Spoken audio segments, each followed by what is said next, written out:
This review is partly brought to you by Kaya Boutique, your source for everything Star Wars, Marvel, DC Comics, G.I. Joe, and much more.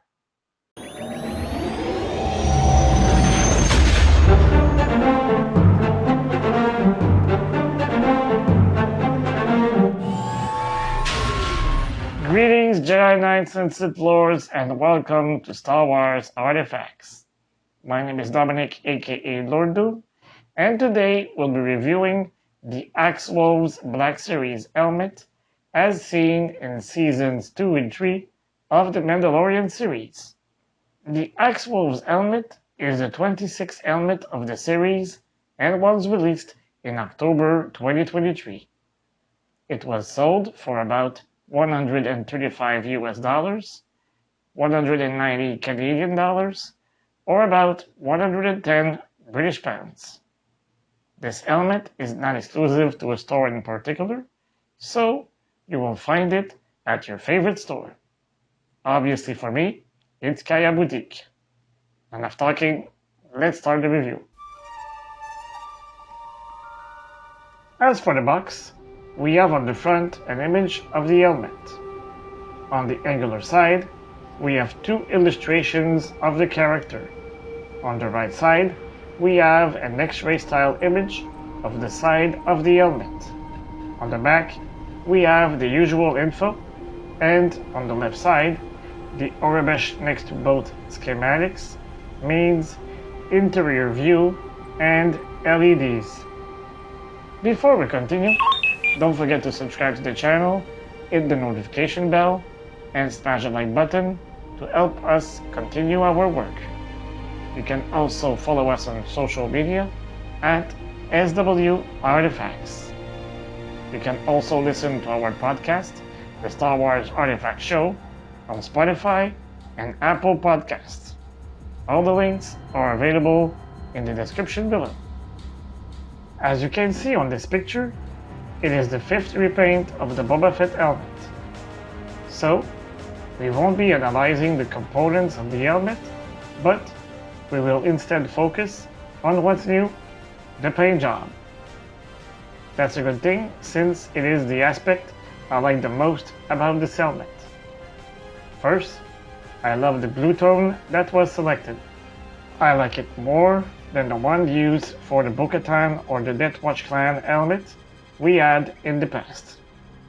However, they still look great next to each other, and I plan on displaying them together. The charcoal gray that was selected for the front portion of the helmet fits perfectly with the blue. The two colors complement each other, and the gray adds a darker side to the helmet.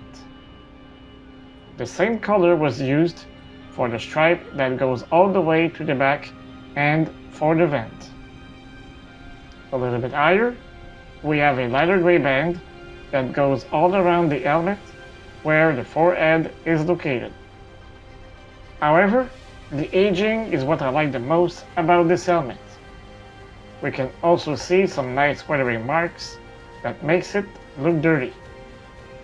We even have the illusion that the paint is scaling at some places. No spots were neglected, as you can see on the rangefinder. I was a bit scared about the removable panel, since no weathering was shown on the rendered images published on the Hasbro website. As for all the helmets made from this mold, the rangefinder lights up and the two red LEDs flash one after the other. To use this function, you need to insert one AAA battery in the compartment located below the rangefinder. If you already own a helmet made from this mold, you know what I'm talking about. Finally, the interior of the helmet is identical to the previous versions. However, it is pleasant to have a nice finish as opposed to the Imperial Stormtrooper helmets.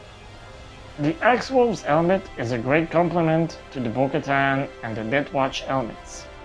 Personally, I opted to expose them together alongside Din Djarin's helmet.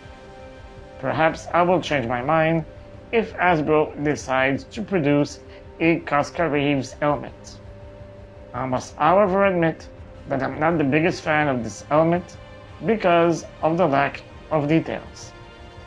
Meanwhile, give me your opinion on this helmet. Will you add it to your collection?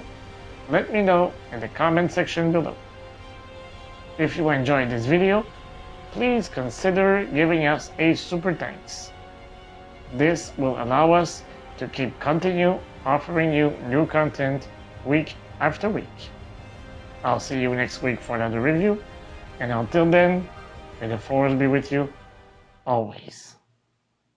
Remember, the Force will be with you always.